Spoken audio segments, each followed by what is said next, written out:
Good evening, everybody. We might have a little bit of an interruption at the beginning here because we're trying to get the right access code for the telephone so that people who are listening over the telephone can hear. But in any case, let's start with our motivation. It's always a good place to start. And begin by appreciating having our precious human life and access to the Dharma. Appreciating our interest in the Dharma, the fact that we've met teachers and have books that we can read and Dharma friends to talk to, that we live in a place where there is a monastic community, because the presence of the monastic community is what determines whether a place is a central land or not, a place where the Dharma is flourishing. So take a moment and appreciate your good conditions. And reflect what it would be like not to have them. If you were suddenly born in the animal realm with so much confusion and ignorance, difficult to think clearly. Or born in a place where there's no Dharma, where there's tremendous social upheaval and warfare. So very difficult just to stay alive, let alone follow your spiritual yearnings.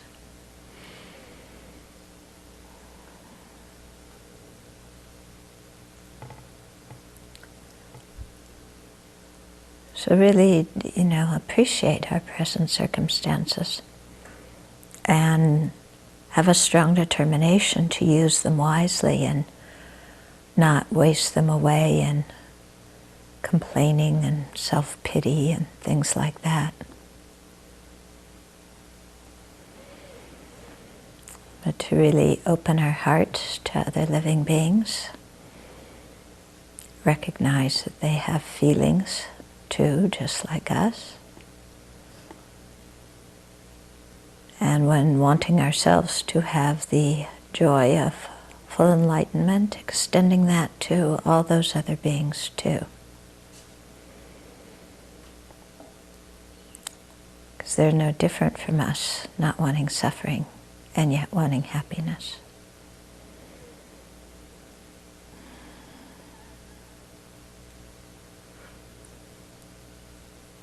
So transform your mind into a joyful mind that is excited about the opportunity of hearing teachings and practicing.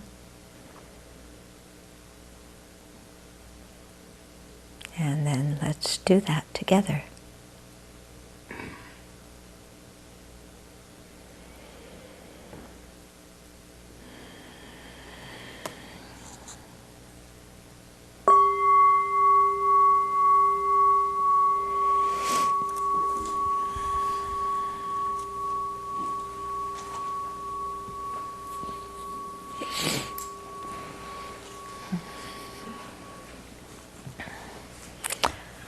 When I was a little girl, I can't remember what birthday it was, some birthday.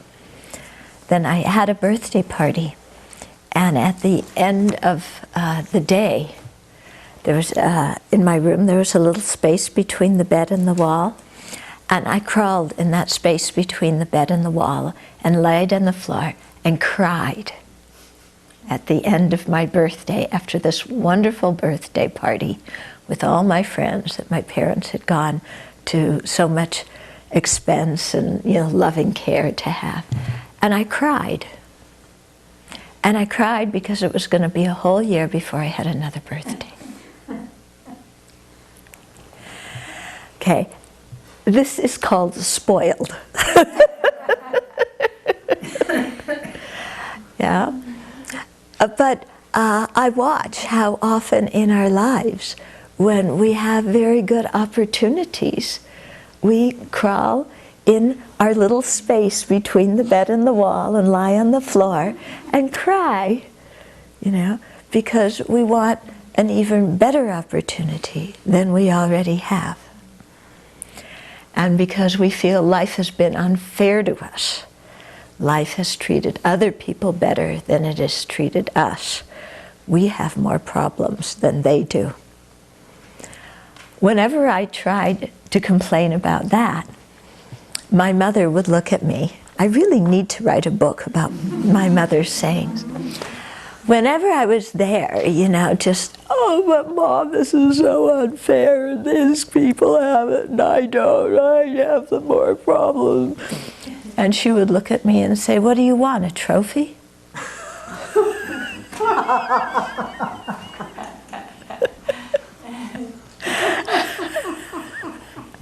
My mom would have gotten along. So, of course, that wasn't what I wanted to hear.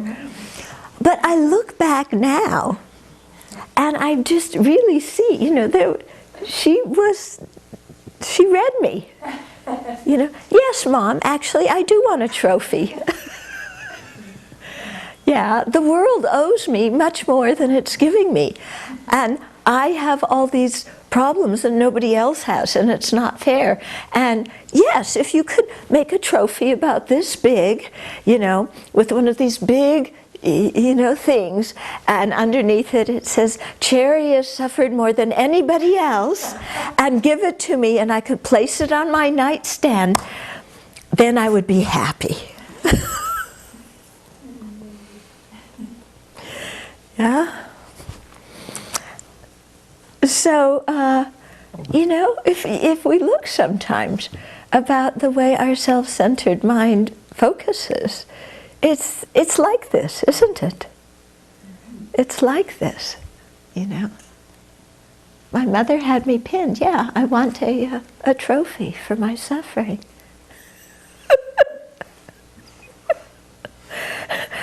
Which, you know, now I can look at it and, you know, laugh. But at that time, oh, she doesn't understand me.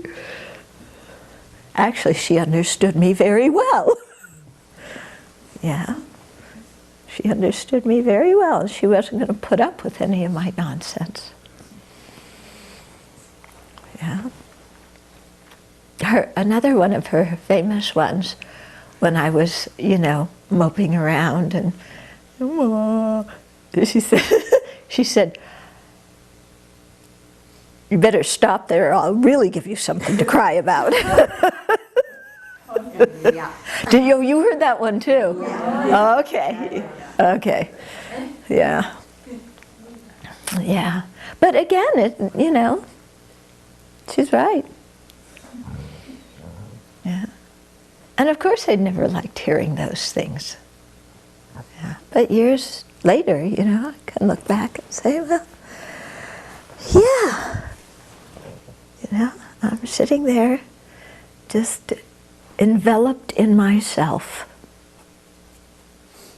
and not seeing anything else but me and having absolutely no consideration for anybody else around me at all. You know, just parents, society, teachers, they're all supposed to make the world the way I want it to be. Right? Right? Yeah, they're older, they're better than me. They should make the world be what I want it to be. And they don't have feelings, they don't have struggles of their own. They don't need appreciation or love or support or encouragement. They're all basically my slaves.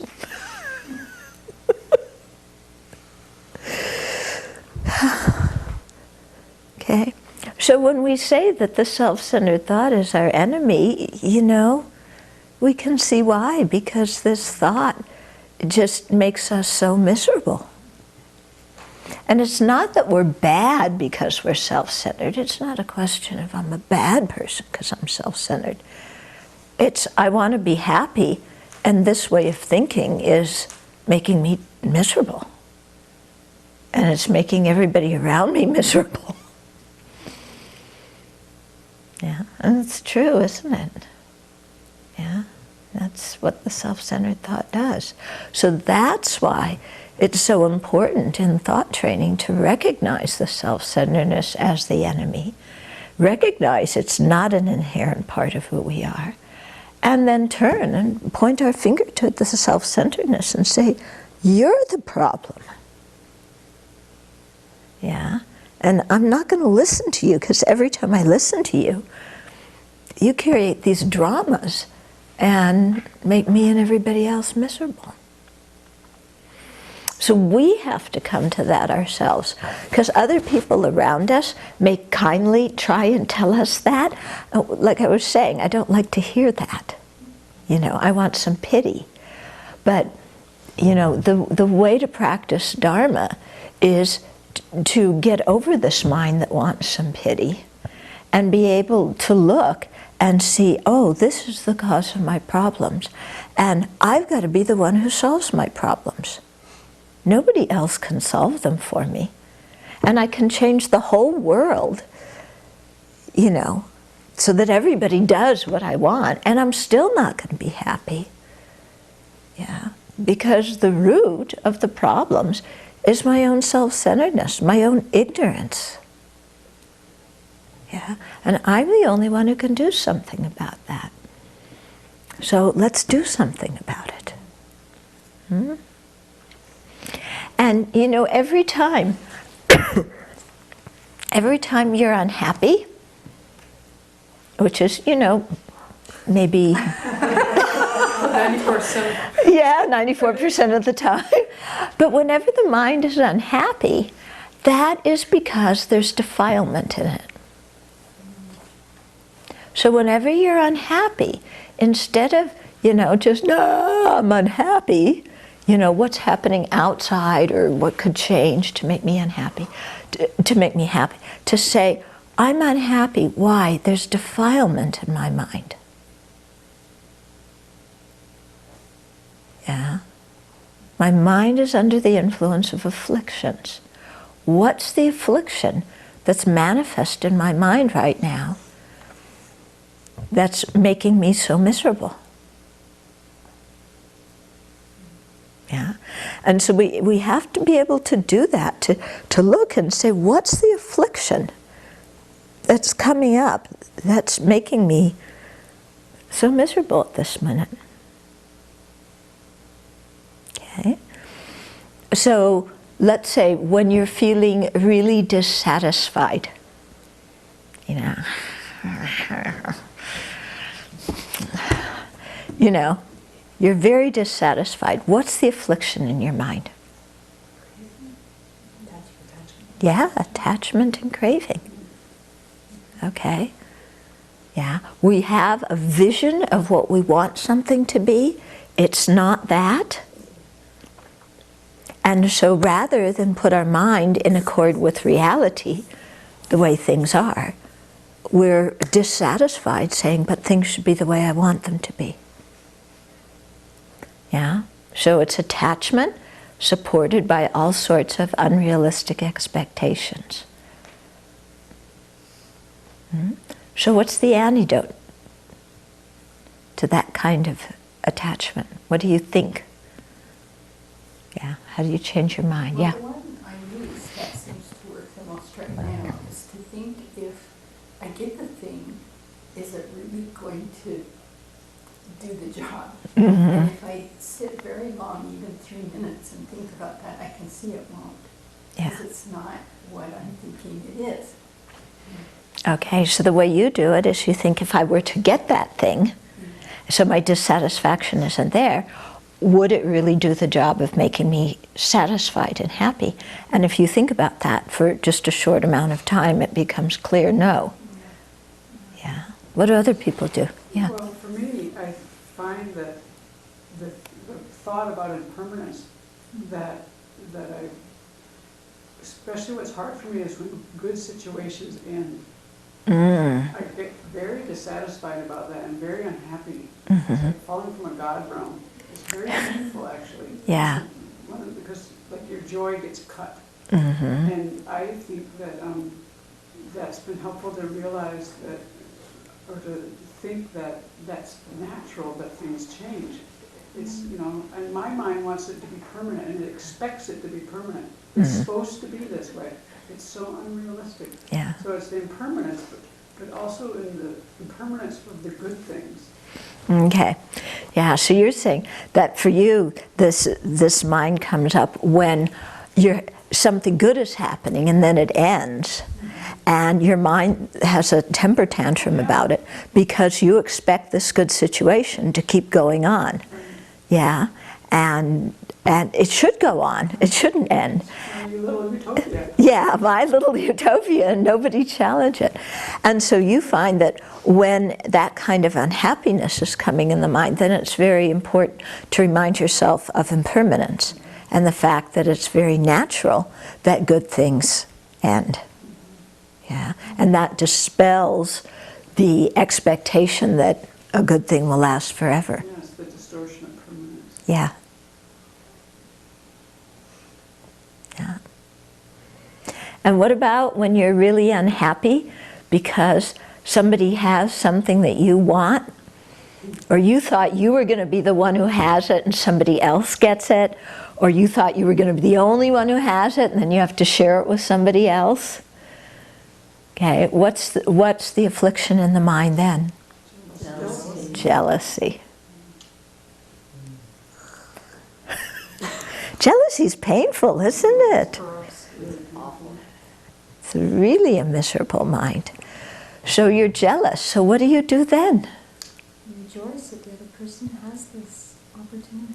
Yeah, so rejoice that the other person has the opportunity. And when your mind goes, but no, it's not fair, they have that opportunity. I was here first. I want it all to myself. They shouldn't have it. Then what do you do? Then I think, do I want to die with this kind of mind? Then Do I want to keep building this kind of habit? Yeah. Do I want to die with this kind of mind? Because if I keep this mind now, I'm putting the imprints in my mind to have it for a long time. And what happens if I were to die with that mind? That would be bad news, wouldn't it? Yeah. The other one that has been starting to work for me is that I say to myself, you know, Semke, you've been saying that you want to benefit all sentient beings, and here's somebody's having joy in their life, and you haven't had to do a darn thing to make it happen. Okay. What are you complaining? Why are you jealous? They're getting what you have said you yourself have wanted to aspire to be able to do, is to bring them joy. Okay. So another way to deal with the jealousy is to say, I keep saying I want all sentient beings to be happy. Here's somebody who's happy. I didn't even have to do anything. So I'm actually getting what I want. With no effort. With no effort. So why am I so miserable? Yeah, because I've been praying, may sentient beings have happiness, may sentient beings have benefit, may they have good things, may they have all, good opportunities. And here somebody has that. And I didn't even have to work to make it happen. Yeah. I had trouble with the rejoicing working, and I think it's because it was mixed with anger. I said this before, but what I found helpful were the Nagarjuna verses where he said something about by becoming respectfully mindful, another one gets rid of jealousy. And what happens for me with that is I realize that I'm not really taking the other person into consideration at all. And for me, I realize that my jealousy feels like everyone's a commodity. And then I get actually kind of disgusted at that thought. And that really helps me because I don't want to see people that way, but that's what the jealous mind does to me. You're like this commodity. I'm supposed to get this thing. Who cares about the other person who's getting it? And what I do actually is I look at people. And it said becoming respectfully mindful. I realize I am lacking respect and I'm not particularly mindful of the person. I'm lost in my conceptions. And I actually force myself to look at people and then see them as a person rather than whatever the thoughts are that are swirling around in my mind. And that's how I broke it. Okay. So you find that when the jealousy is going on, that you're seeing people as commodities. They're just inanimate things there. That So much pleasure. for your pleasure, that happen to be in your way right now. you know, and that when Nagarjuna talked about being respectfully mindful, you realize that you're not looking at them with respect. You're looking at them as inanimate objects without feelings that you don't care beans about. And when you realize that that's the way the disturbing, you know, the self-centered mind is looking at things, you realize you don't want to continue that. You know, I mean, you have too much of a sense of your own integrity to want to continue that kind of mind. So what you do is you then make sure that you look at other people, and you look at them and, oh, they have feelings, you know. This might bring them some happiness, and I can allow it in. Yeah. And then I can rejoice. Yeah. This is going to bring them happiness, and it is good. Mm-hmm. Before I can get to rejoicing, I also have to get rid of the anger underneath. So it really is very helpful for me to look at the good qualities of the person and really enumerate them and look at their kindness. And really detail specific acts of their kindness, and then I can get to a place that's more loving and then can rejoice. Okay, so you find with jealousy that it's very helpful for you to think of the other person's good qualities, but especially their kindness. And then that makes it easier for you to rejoice. Yeah. Mm-hmm. I think I also, sort of similarly to Zopa, have to ask if it actually does bring me happiness. And I realize when I'm jealous or attached or clinging to something that I don't have, my mind has made up this big story about my whole past. When I got that in the past, I was happy. And then I have to really check that out, and when I do, I realize it never worked in the first place. Yeah. So. Yeah. Yeah, when the mind's dissatisfied, you just look in the past, when I got that, what happened? It didn't work, otherwise I wouldn't be here so dissatisfied right now. But that's not what my mind says in the first place. No. It's like, that's when you were happy, so you need it again. Right. Yeah, you were happy then. Let's go back and get it. So what we're seeing is really how unrealistic our mind is. Yeah? Yeah. That's why don't believe everything you think. But, to put Dharma, the real Dharma practice is noticing when this is happening and then applying the antidote. It's not about memorizing lists of, there's 3 of that and 5 of that and, these things. All those lists and all the definitions and those things, those are all for the purpose of helping us transform our mind. Yeah? So we really have to put these things into practice. Mm-hmm. I also have just seen over time that in applying the antidotes, and then you get eventually the sense of how it actually does relieve your mind, that my tolerance for being in a miserable state that's self-created goes down, down, down, down, down, down, down. So even though I can find myself heading in a habitual direction, more and more frequently I want to head it off sooner, because after a while it's no longer a habit that feels familiar and comfortable anymore. Right. Yeah. But it takes... Right. So as you get used to practicing the antidotes and you watch how they work and how your mind changes, you get tired, you realize that it's your own way of thinking that's making you miserable, and you get tired of being miserable. So when you notice that way of thinking, you catch it sooner. Yeah, because you want to be happy. Mm-hmm. I wanted to say that I have to thank you for teaching us this, because I struggled for about 1.5 years sitting here when you would teach this stuff, and I was not doing well. So when I come through it, and then the other day I had to lead the Lam Rin on the advantages of cherishing others, and it was such a wonderful experience, because I kind of just pretended like we were the Dalai Lama. And like everything we saw through those kind of eyes. Yeah. And it was so amazing. It's like all the points came to life. Like you could just imagine how the world would be transformed. And you could see how a person could actually, by actually cherishing others, that how everything in your day and everything that rippled out from you, I mean, it really would be amazingly powerful. Yeah. And I never could even imagine that before. Because I don't know why, but I never could have done that before, because I think I had to really see all the disadvantages or something, I don't know what, but it's really, really uplifting, and I think something I have to really thank you for staying through this. Hammer, hammer, hammer, hammer, hammer. Yeah, yeah. But just what you said about that, you saw that when you could actually focus on cherishing others and imagine going through your whole day cherishing others, that your own mind was very happy. And how incredible that would be. Yeah. And just some sense that just to be able to do that in a meditation session, even though I can't do it outside of it, but just to be able to do it once, it's very helpful for For knowing it's possible. for knowing it's possible. Yeah. You know, that you can make your attitude change. And Yes. have a huge effect. Yeah, You know. yeah,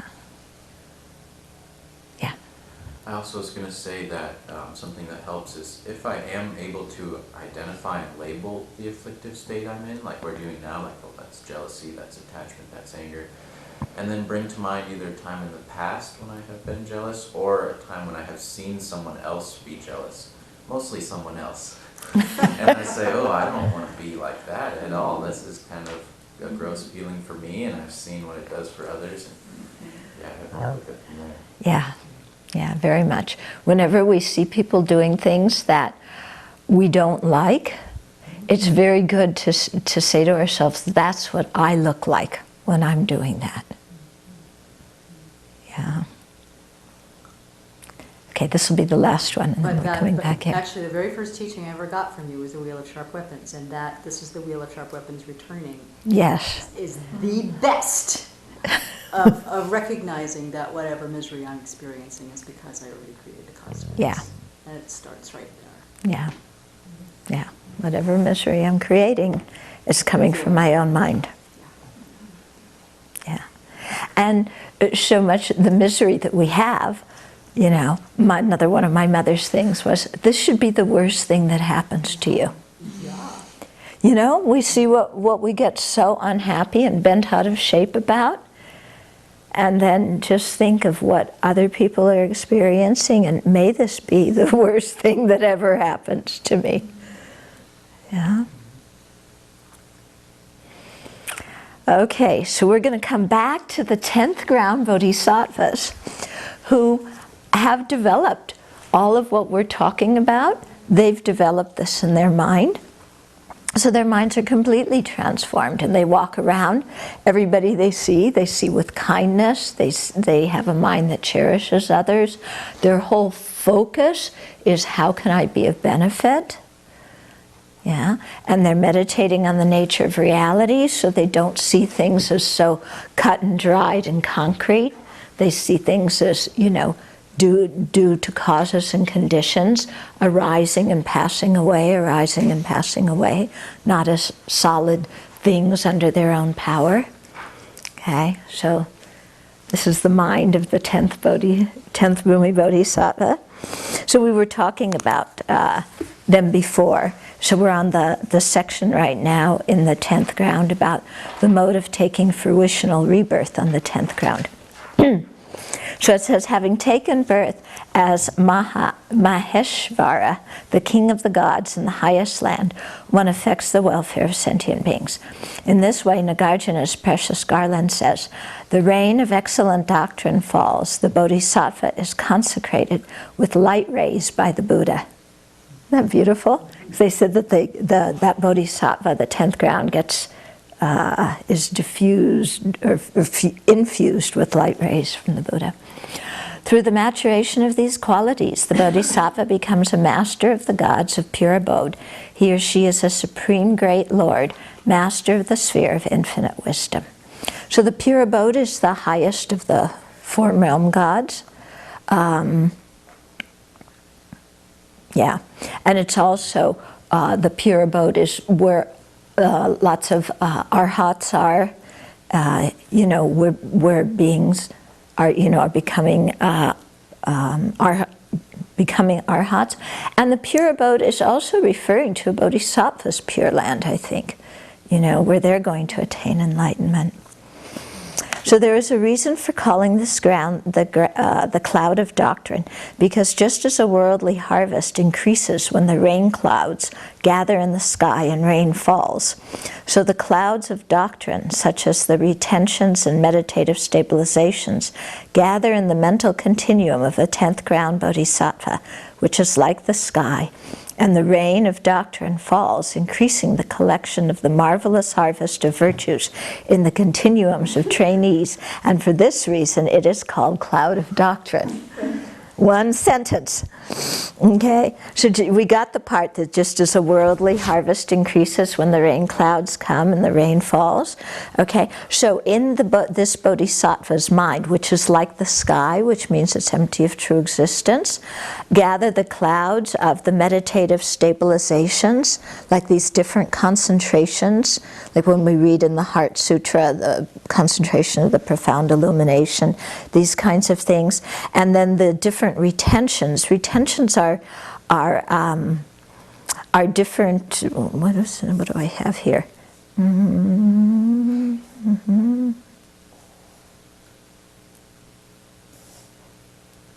Oh, they're mindfulness and wisdom concomitant with serenity. That's what the retentions are. The mindfulness and wisdom that are concomitant with serenity. So it's when you have serenity with mindfulness and wisdom. Okay, so those are the retentions. So when all these good qualities are gathering in the mind of the 10th ground bodhisattva, which is empty like the sky, then from that the rain of doctrine falls. Just like in our prayer when we request teachings, we're asking that the rain of the Dharma fall. Okay, so the rain of the Dharma falls, and it increases the collection of the marvelous harvest of virtues in the continuum of trainees, which means that bodhisattva teaches the Dharma and then the virtues in the minds of all the people who they're teaching the Dharma to. Those virtues really increase, and you have an abundant harvest of virtue in the minds of the trainees that you're teaching. Okay, and Maitreya's ornament for the Mahayana Sutra says, because like a rain cloud, the two pervade the doctrine like the sky, it is called the cloud of Dharma. So the two here can refer either to the retentions and meditative stabilization or to love and compassion. And Nagarjuna's praise of the element says, the stainless body which has this nature of wisdom arising everywhere from the retentions of the Buddhas equal to the sky is a cloud of doctrine.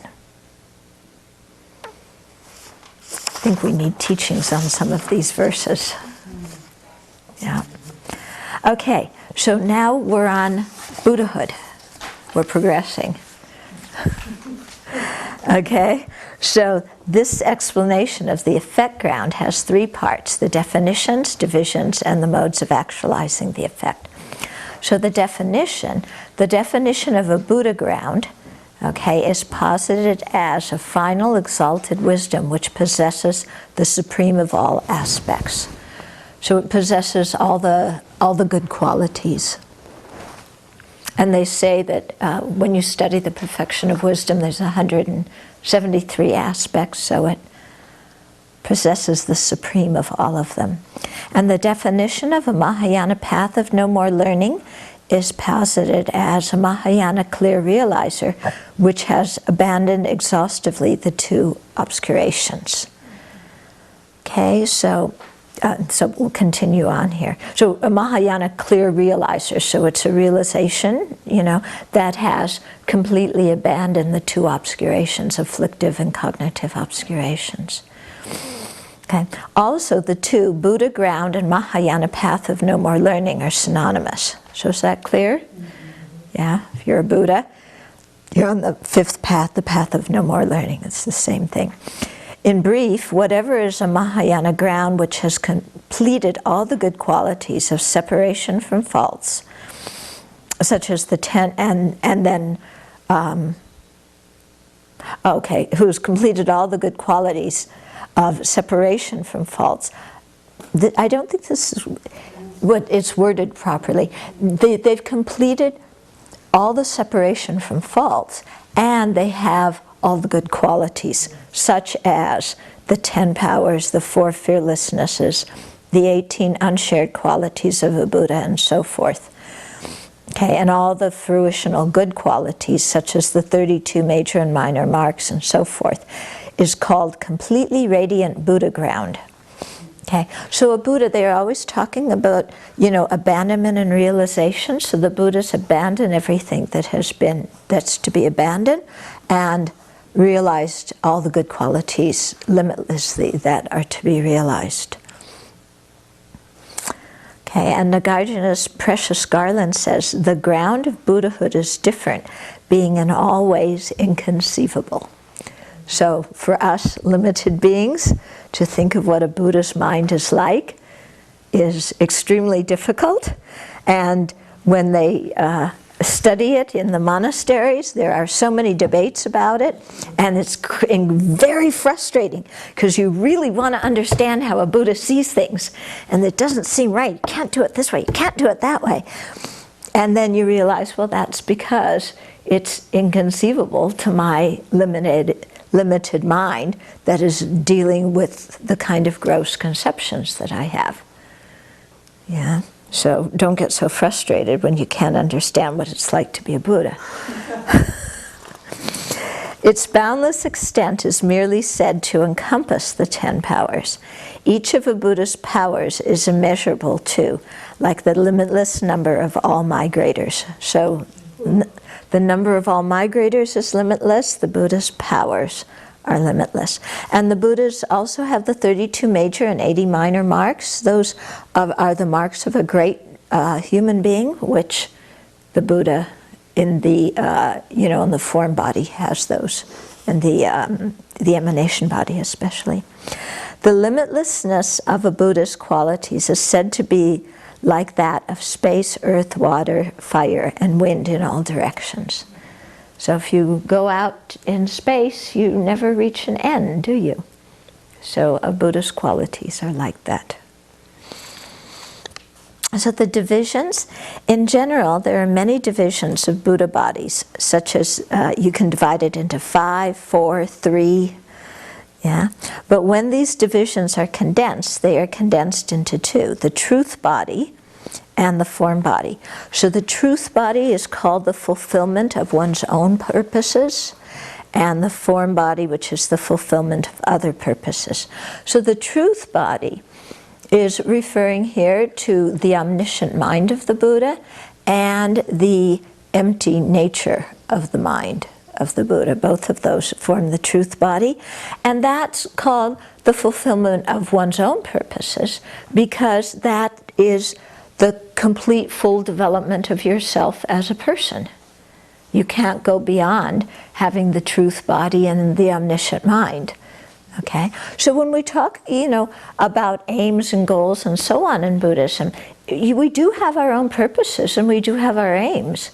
And so this is the fulfillment of it, because we've developed ourselves completely and abandoned everything completely. And then the form body is called the fulfillment of others' purposes, because it's through the various form bodies that a Buddha is able to communicate with sentient beings. With the truth body alone, we can't communicate with other sentient beings, because, like I was just saying, a Buddha's mind is inconceivable, So we can't communicate directly like that. So the Buddha manifest has all these form bodies that then teach us and guide us and set role models for us and challenge us and do all these different things. Okay? So this is because the complete enjoyment body, in other words, the Sambhogakaya, I've taken to translate that as the resource body, because that body of the Buddha is a resource for sentient beings. Okay, and the emanation body. So the two of those, the resource body and the emanation body, they form the form body. Okay, so those two, which make up the excellent form body, that is the imprint of having completed the collection of merit.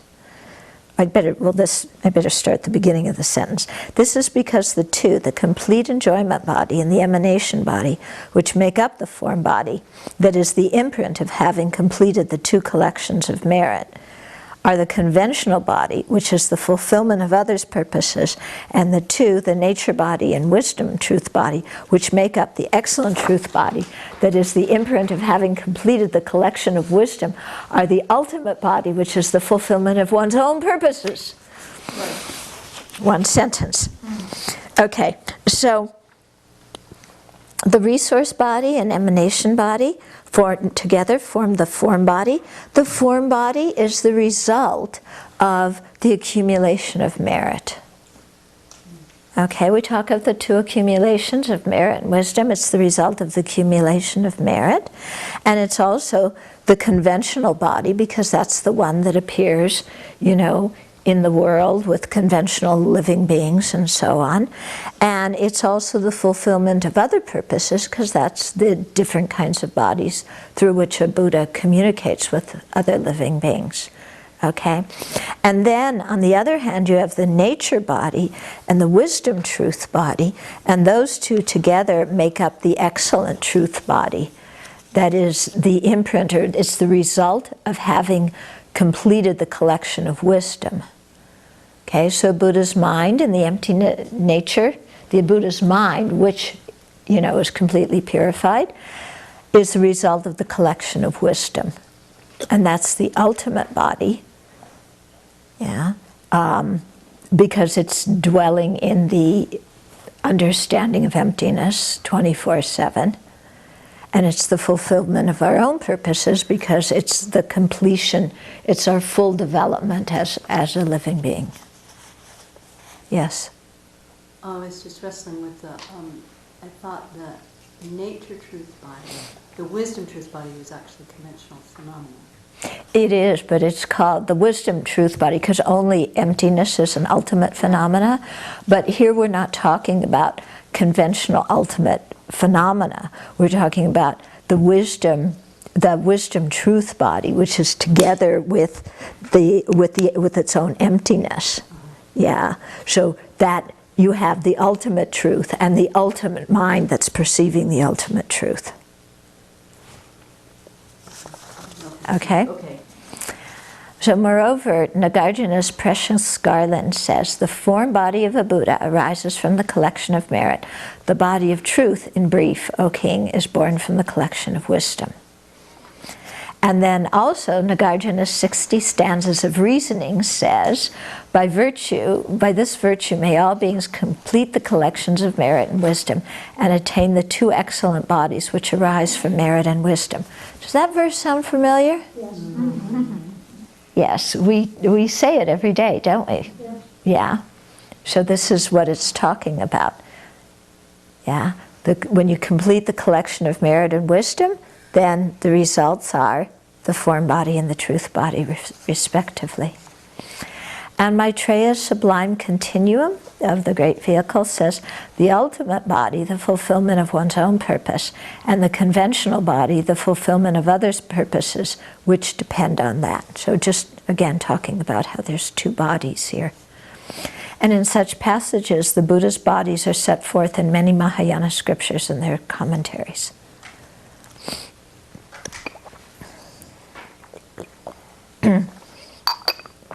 So, all four bodies, or if you divide it into 5 bodies, or 2 bodies, or 3 bodies, all these bodies are attained simultaneously. It's not that you get one and then later you get the others. You get all of them simultaneously.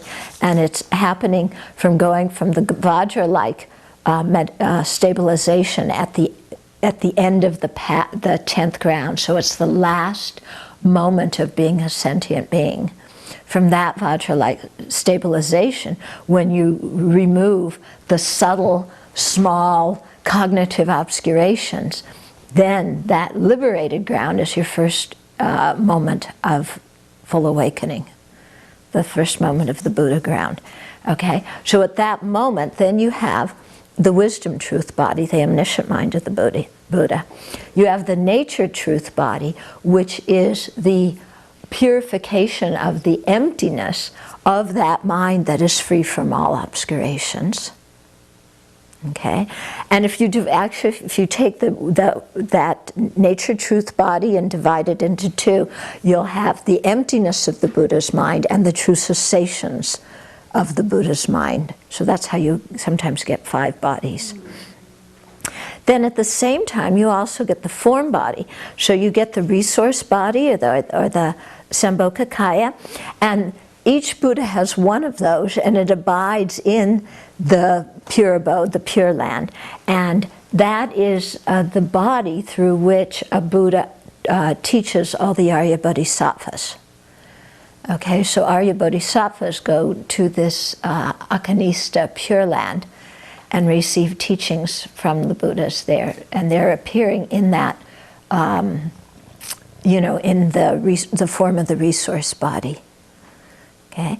And at the same time, then you actualize the emanation body, and there can be many, many emanation bodies, because the Buddha spontaneously, without thinking about it, without having to exert any effort or anything, just when there's a way to manifest to be of the benefits for sentient beings, then a Buddha just does that.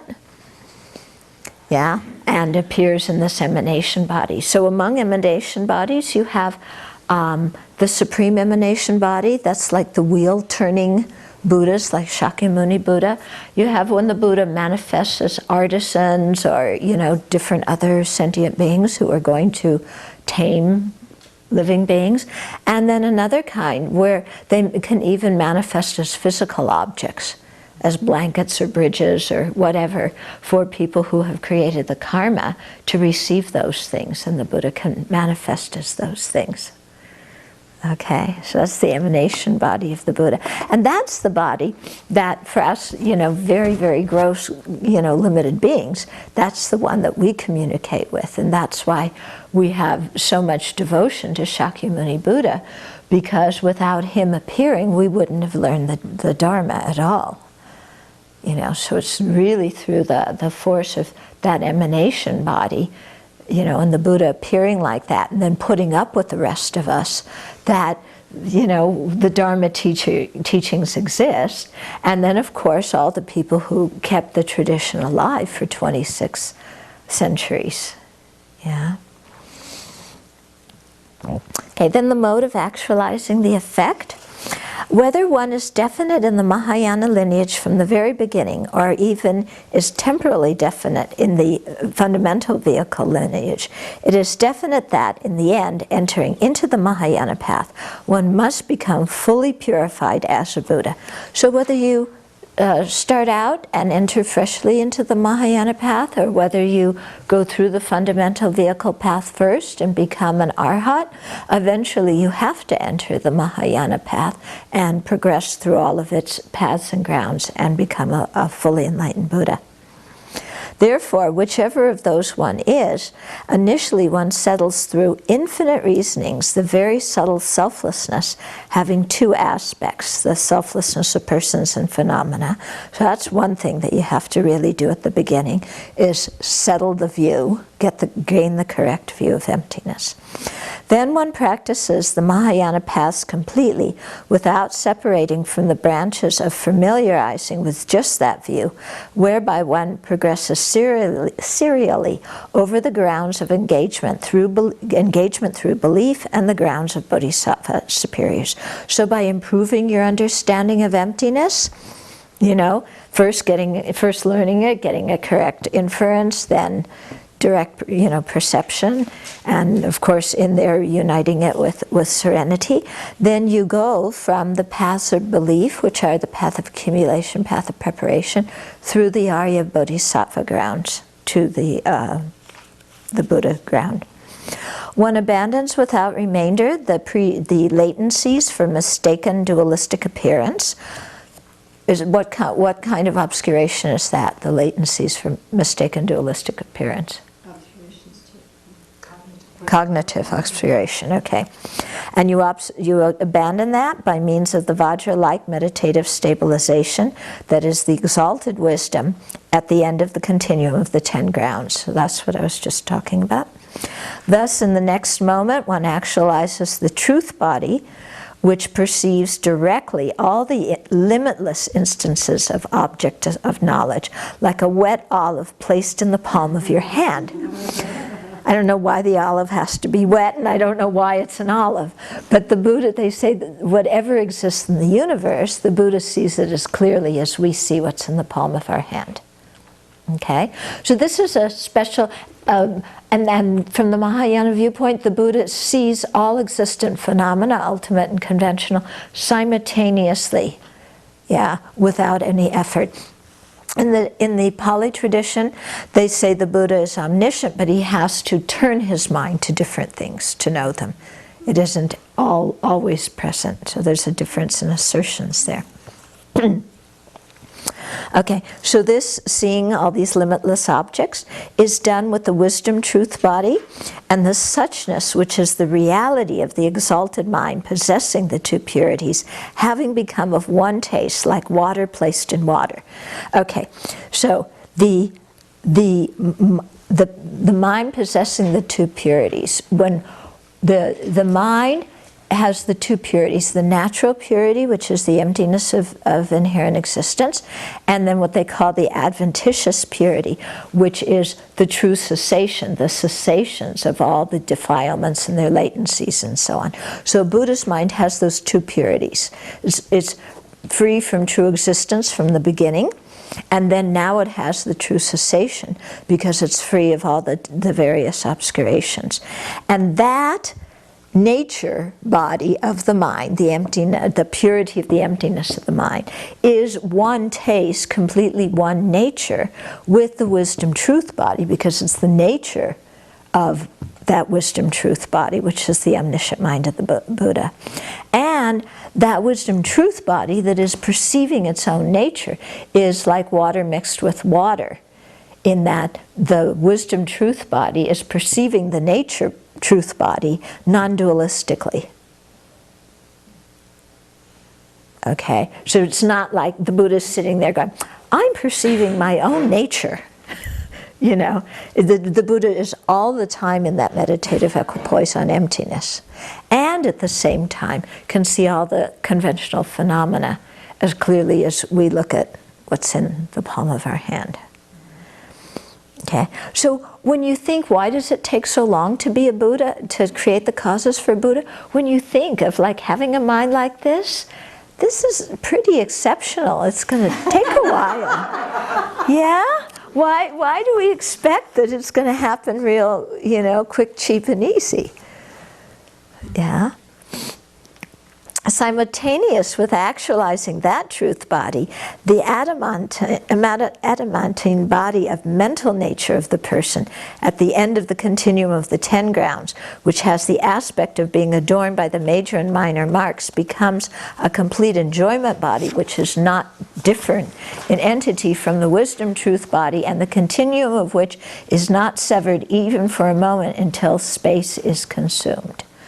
So what that means is that simultaneous with realizing, that omniscient mind that is, indifferentiable from its own emptiness and true cessation, you receive the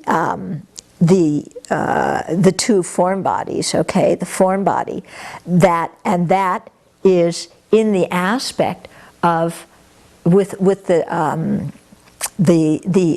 major and minor signs. Okay, so the 32 major signs of a great person, the 8 minor ones. So that's the form that the Buddha is appearing in with those different aspects. And that is the complete enjoyment body, which exists in the Pure Land, which is going to teach bodhisattvas. And it is not different in entity from that wisdom truth body. So the body and the mind of the Buddha are not different entities. Our body and mind are different entities. Okay, a Buddha's body and mind are not different entities. They're one nature. Okay, and the continuum of this complete enjoyment body, which has the 32 and the 80 marks, is not severed even for a moment until space is consumed. So there's always this resource truth body. Always this resource body that is teaching bodhisattvas, and from which the emanation bodies manifest. Okay, so that exists forever. From every pore of this complete enjoyment body, there always arise numberless emanation bodies. Okay? So you know when we're doing our practices and you self-generate and you're Chenmezi and you're sending out the light through all the pores of your body, or when you're imagining the Buddha in front pouring the light into you, this is all relating to this, you know, training your mind to think, you know, when you self-generate, I can make all these manifestations just like a Buddha that I'm sending out to sentient beings. Okay? So it's setting the seeds to actually be able to do that later on. These make displays uninterruptedly as long as the sky remains. So the Buddha, from the resource body, emanation bodies, just keep radiating effortlessly, uninterruptedly, as long as space exists, for the sake of migrators, with inconceivable sport of exalted body, speech, and mind, exactly in accordance with the constituents' thought and dormancies, tendencies it should be, of migrators. So for as long as space endures, and as long as sentient beings remain, okay, the Buddha is saying, I too will abide for the benefit of the world, because that, you know, resource body is just emanating bodies all the time, going out to all sentient beings in whatever direction they exist. And they guide and teach sentient beings in accordance with sentient beings' dispositions and temperaments and interests and everything. So the Buddha knows exactly what to do to guide us and lead us in the right direction. Okay? The thing is, we have to be open to the Buddha's guidance. Yeah, so often we aren't. But we're trying. That's why we purify and accumulate merit, to make ourselves open. It is said that the place of actual initial full purification by means of the system of the Mahayana perfection vehicle is only the glorious, heavenly adorned highest Pure Land, and the place of displaying later the mode of purification is the desire of the realm. So the Buddha attains enlightenment in the highest Pure Land and then emanates all these bodies in the desire realm. With respect to where initial Buddhification, that's a great word, Buddhification occurs, Chandakirti's supplement to Nagarjuna's treatise on the Middle Way says, just as the moon is stainless, this isn't right, just as the stainless moon illuminates clearly all migrators, so you strove repeatedly on the prior ground at producing the 10 powers of Buddhahood, and in the highest Pure Land you gained that supreme pacification, the state for the sake of which you strove the unparalleled completion of all good qualities. Okay, so that's just putting it in verse form. With respect to the mode of actualizing the truth body, Chandakirti's supplement says, through having burned completely the dry fuel of objects of knowledge, this piece of the truth body of conquerors, this piece is the truth body of conquerors. It is then without production and without cessation, and thus the mind has stopped, whereby this rank of Buddhahood is actualized by the complete enjoyment body. Okay, so with respect to the mode of actualizing the complete enjoyment body, Chandakirti's supplement says, the body of peace manifests like a wish-granting tree and like a wish-fulfilling gem is non-conceptual. Until migrators are released, it remains for the world's fortune. It appears to those bodhisattvas free from the elaborations. So that resource body is always there. With respect to the modes of actualizing the emanation body, Chandakirti's supplement says, again, you having the immovable truth body comes to the 3 existences, in other words, desire, form, and formless realms, and with emanations come from the joyous land, that's Tushita, where the Buddha was, before he appeared on earth and became a wheel-turning Buddha. So you come from the joyous land, are born and teach the wheel of peaceful enlightenment. In that way you compassionately lead to nirvana all worldly beings having varieties of behavior and bound by many bonds of, I think that should be attachment, not attainment. Okay. So there it's talking about the Buddha's emanation body appearing, a Shakyamuni Buddha and teaching and so on. Now we have etymologies. Since the etymologies of the names of individual grounds have been expressed on the occasion of each one, here is the general etymology of ground. There is a reason for calling the Mahayana path of seeing and so forth grounds.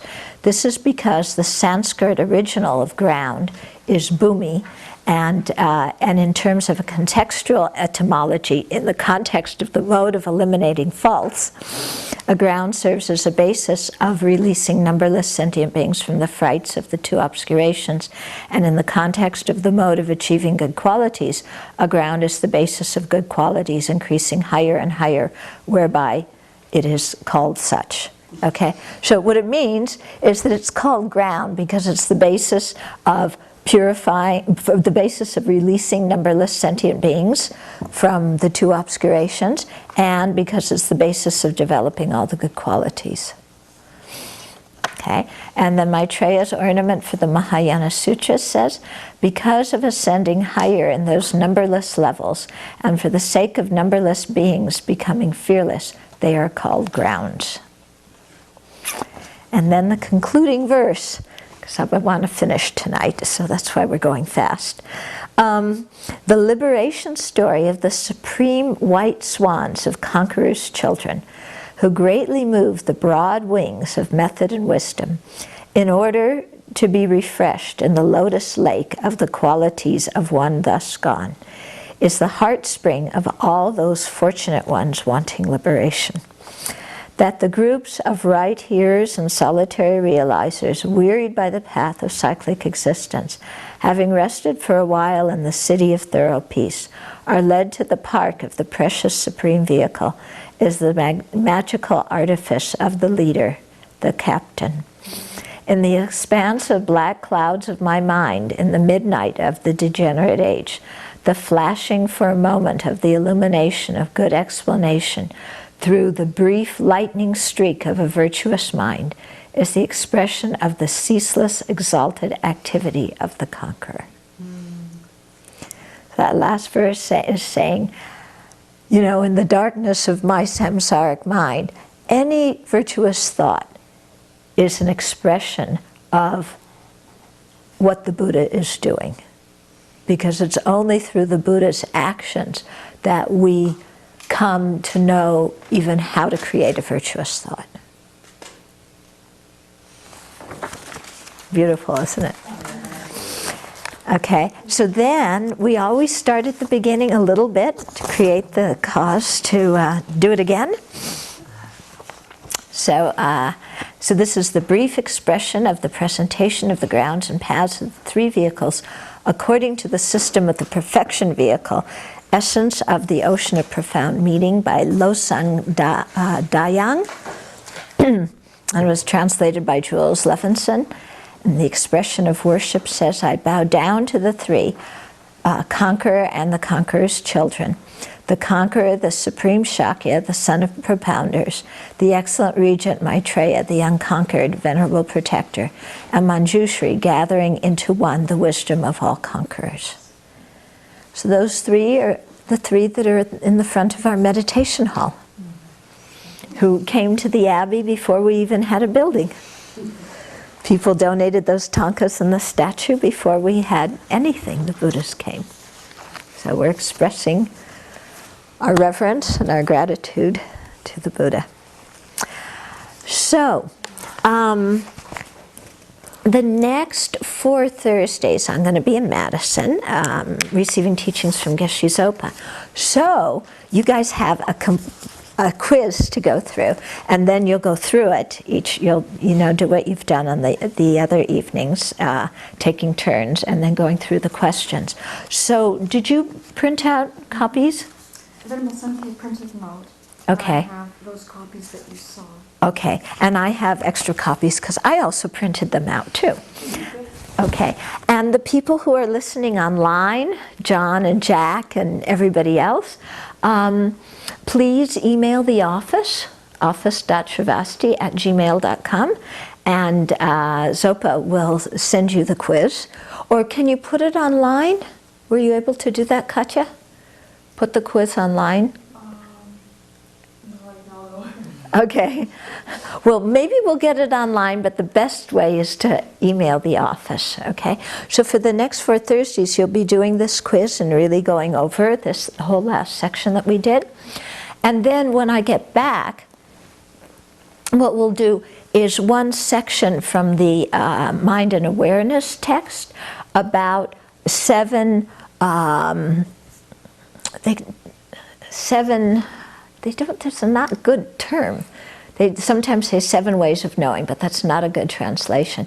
7 types of cognition, okay? We'll be doing that. It's a short text about the 7 types of cognition. And together with that, we'll be learning about the different objects, appearing object, apprehended object, these kinds of things. And the reason I'm teaching that now is because it'll be like a fairly short thing. And I also want to go through all the different divisions of phenomena that we have, the existence and, and the 3 types of impermanent phenomena and these kinds of things. Because to use all of that as a background, and then we'll do the tenet text. Okay, but the more you know about some of these other things first, then the easier it's going to be when we do the tenets. Okay?